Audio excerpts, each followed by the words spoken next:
Okay, so let's talk about finding the right IT service provider for your business, what you should be looking for, and why it's actually so difficult to find the right person to provide service for your specific business.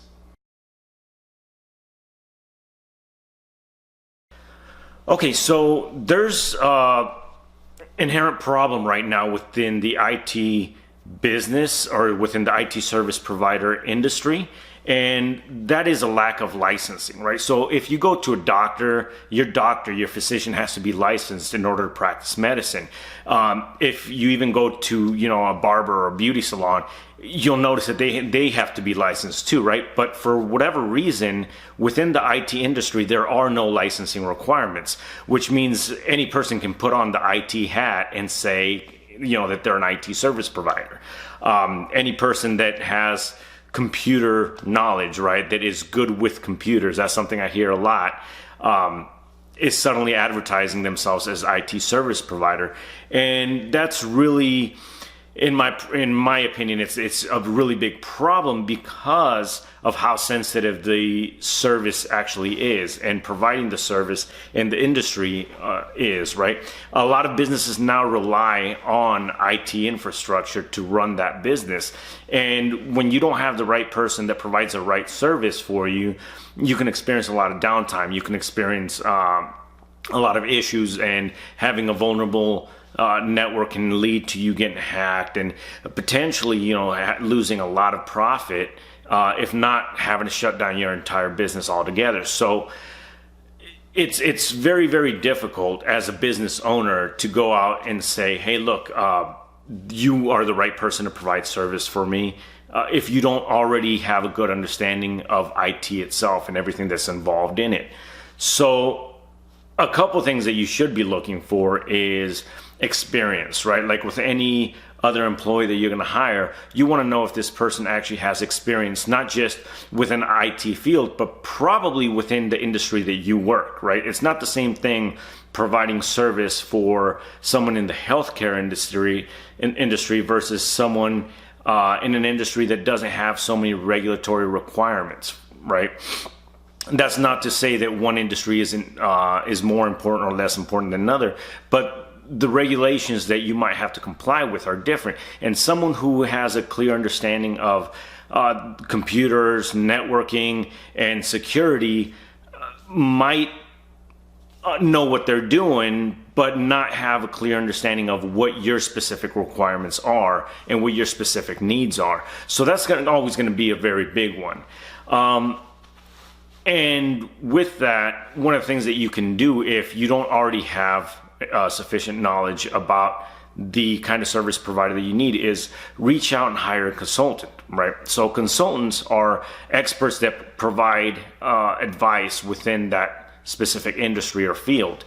And there's consultants in just about every industry. So one thing that I see is people get consultants and managed service providers sometimes confused, right? A consultant is not necessarily going to be someone who comes and provides the service for you. They might just come in, take a look at your infrastructure, take a look at what your needs are.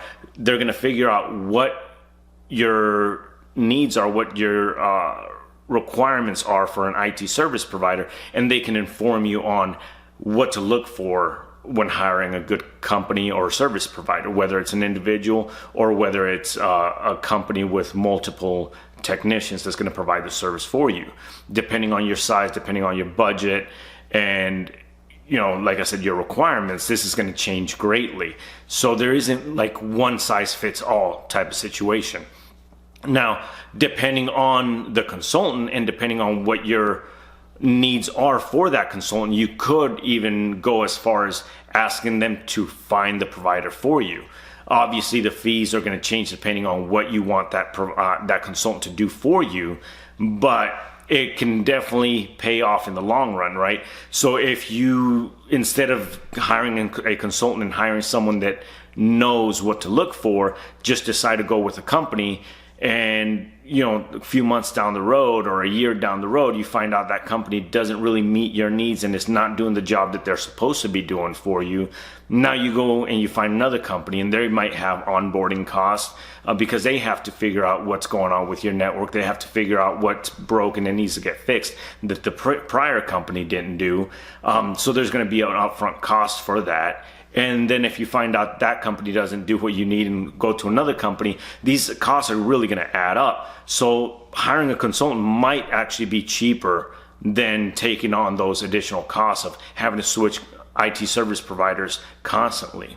Not to mention, if you do hire the wrong person or the wrong company and they don't do what you needed to do, if you're, let's go back to the healthcare industry, and you have HIPAA requirements, right, that you have to meet, and you don't meet those requirements, you end up getting hacked or something happens where you lose patient data and you end up in a legal situation that might cost you a lot of money, all because you just didn't know what the right questions to ask were, or you just didn't know what to look for in a consultant or in a IT service provider, I should say. So I would definitely recommend that any business owner reach out and start, if they don't already have prior knowledge of IT, to just reach out and get a consultant to do that work for them.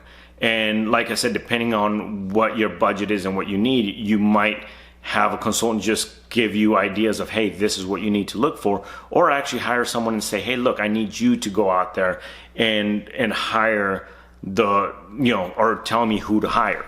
I need you to sit in on the interviews. I need you to find out what one company offers versus another and pick the right one for me. Now, keep something in mind. When you do get a consultant and you have them come over to your business, a good consultant should have not just basic, but good understanding of what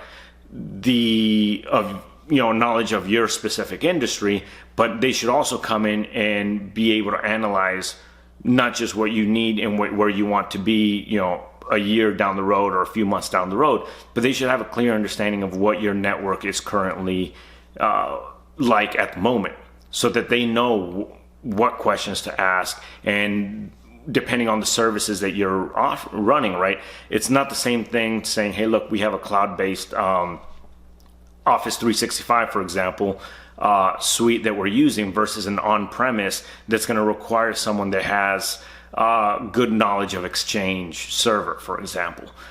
So a good consultant is going to come in and do a scan of your network. They're going to get a good understanding of what your current infrastructure is like before they even start looking around. And you should definitely not hire the consultant to do the work for you, because a consultant's normally going to should be a third party, right? Someone that's, if I were to come in as a consultant, for example, I know that I'm not going to get hired to do the work, so I'm not going to try to convince you that I'm the right person, right? I'm going to find the right person for you.